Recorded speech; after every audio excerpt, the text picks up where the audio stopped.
जैसे कहीं जात रहे राजा रानी तो देखी बहुत सारी औरतें छठी माता का व्रत कर रही हैं तालाब के किनारे बैठ के।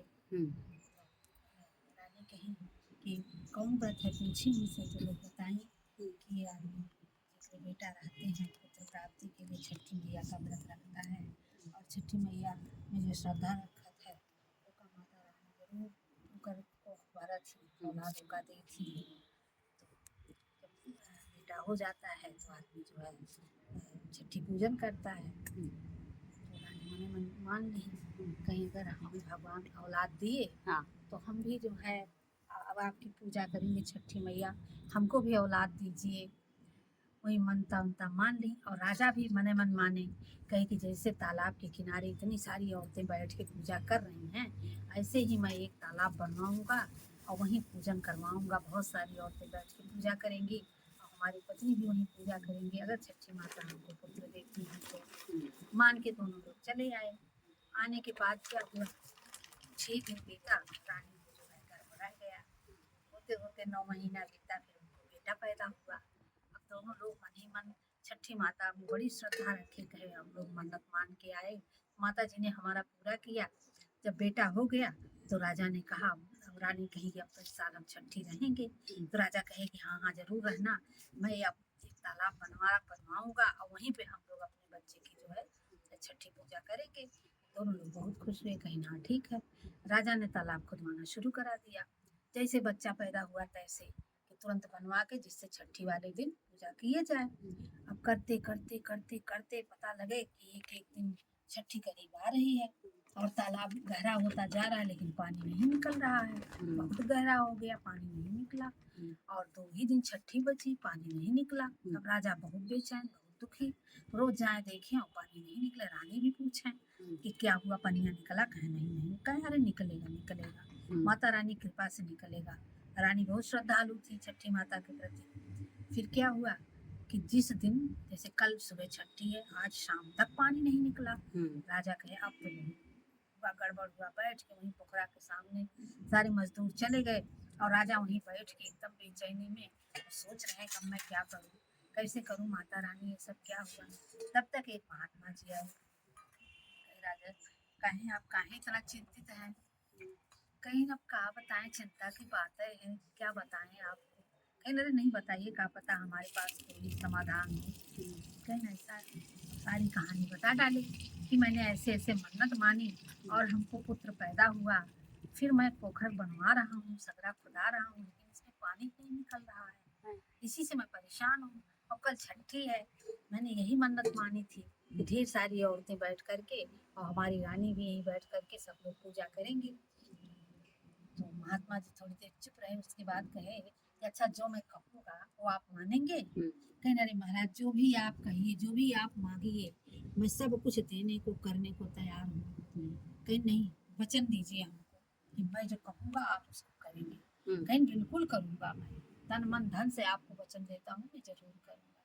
कहीं अब ध्यान से सुनिए, अब आपको वही जो पुत्र आपका है, जो जिसको इतनी मन्नत से आप पाए हैं, उसी पुत्र की बलि ला करके इसी पोखर में दे दीजिए, तुरंत पानी आ जाएगा।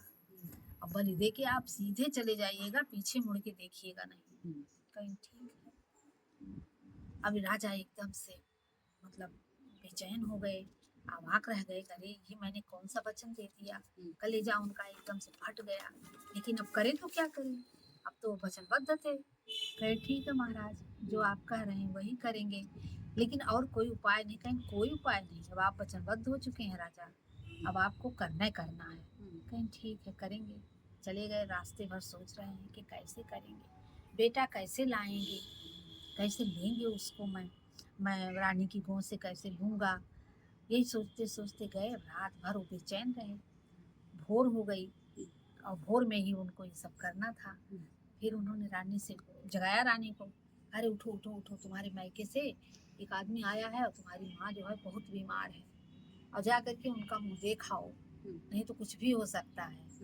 तो रानी कही अरे राम अब क्या करें, आज तो छठी है, मुझे पूजा भी करना है, छठियाना भी है भैया को और ये सब, लेकिन अब माँ की ममता, जल्दी जो है तैयार हुई भागी। कही नहीं भैया को मत ले जाओ, तुम जाओ और उसी डोले कहाँ से जाओ और उसी से देख करके उनको लौट आओ। नहीं तो यही होगा कि अंतिम समय में तुम्हारे मन में रहेगा कि मेरी माँ बीमार थी, मैं देख नहीं पाई क्या। समझ में आ गया रानी को, बैठ नहीं वो भैया उस पे और बेटा घर पे छोड़ दी, लेके वो चली गई। अब गई जब पोखरा के सामने से वैसे गुजरी वो बिना सुन की गई तो कहाँ लोग कह रहे हैं बताओ इतना गहरा हो गया, पनिया नहीं निकल रहा है। अब यही तो है, पनिया नहीं निकल रहा है, लेकिन अब दिमाग में तो उनके माँ का वो पड़ा हुआ है। कोई बात नहीं, कहीं जाओ पानी निकले ना निकले, जल्दी हम पहुँचे अपनी माँ को देखें। गई भैया भाग के। इधर जब रानी को विदा कर पाए राजा, सोता हुआ बेटा उठाए, अपनी तलवार लिए और ले जाके बुढ़ारे जो है मुँह नहीं दिखाई पड़ रहा था, लोगों का अंधेरा ही था, चुपके से गए और उसी पोखर में बेटे को लिटा के और तलवार जो है गिराए।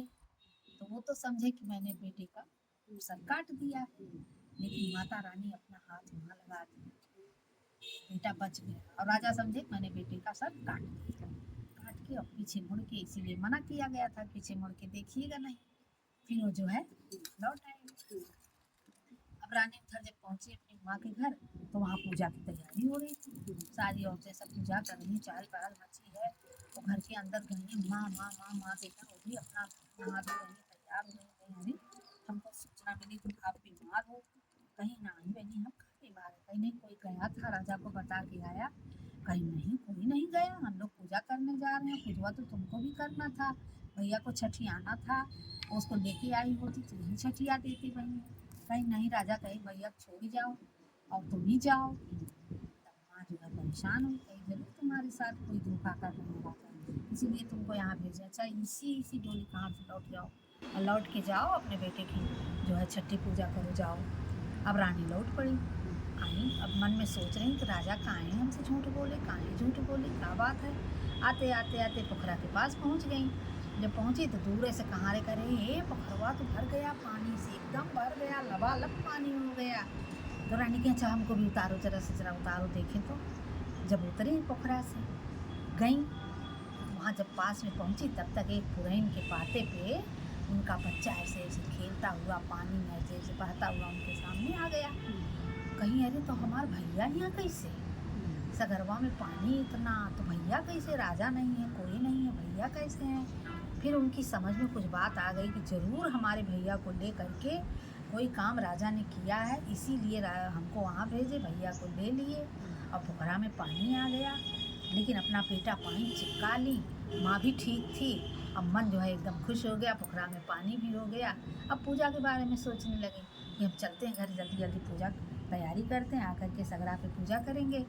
गई अब वहाँ घर के अंदर राजा दरवाज़ा बंद कर लिए हैं, सारे नौकर चाकर सबको भगा के और महल का दरवाज़ा बंद करके अकेले पड़े हैं। रानी पहुँची, अब खटखटा रही हैं, खुला रही हैं, उठ ही नहीं रहे हैं। अब मन ही मन सोच रहे हैं कि आ गई, क्या जवाब देंगे, क्या कहेंगे। फिर वो खटखटाए जा रही, कहीं खटखटा में ऐसे हम खोलब ना। अब वो बाहर और हम अंदर, ऐसे देखो जो भगवान चाहेंगे होगा, लेकिन हम उठेंगे नहीं। तब तक रानी कह रही है भैया खोलते हो काहे नहीं, देख रहे हो छठियाने की समय हो गया छठियाने का, और हमारे भैया को भी नहलाएं धुलाएं और दुलार रही है बेटे को, भैया चलो चलो चलो जल्दी तैयार हो जाओ, चलो पूजा करें चलो। तो कह रही है जल्दी से खोलते हो कहीं नहीं। तो जब भैया भैया सुने तो राजा कहे भैया कहाँ से पा गई। तब उठे हड़बड़ा के दरवाज़ा खोले तो देखे तो रानी बेटा गोद में लिए खड़ी हैं। तब राजा दौड़ के बेटा को अपने चिपका लिए, रानी को भी चिपका लिए, रोने लगे। कहीं अच्छा अंदर चलो, क्या बात है, लेके अंदर गए जब तो रानी कहीं क्यों क्या बात, तब बताने लगे कहे ऐसे ऐसे बात हुई थी और हमने तुमको वहाँ भेजा और ऐसे किया तो पोखरा में पानी हो गया कि नहीं। अरे कहीं पोखरा में मार पानी और उसी में भैया जो है पत्ते पुरैन के पत्ते पे खेल रहे थे, हमको मिले। चलो छठी मैया ने इनकी रक्षा की राजा, आपसे कहा जरूर गया, लेकिन ये जो है इनको जो है छठी मैया ने बचा लिया। चलो अब चलो हम लोग मिल करके पूजा करें। तो फिर तैयारी किए सारी पूजा की और जा करके पूरे गाँव की औरतें, राजा रानी बेटा सब लोग गए तालाब पे, छठी मैया की पूजा किए। जय छठी माई, जय माता रानी की।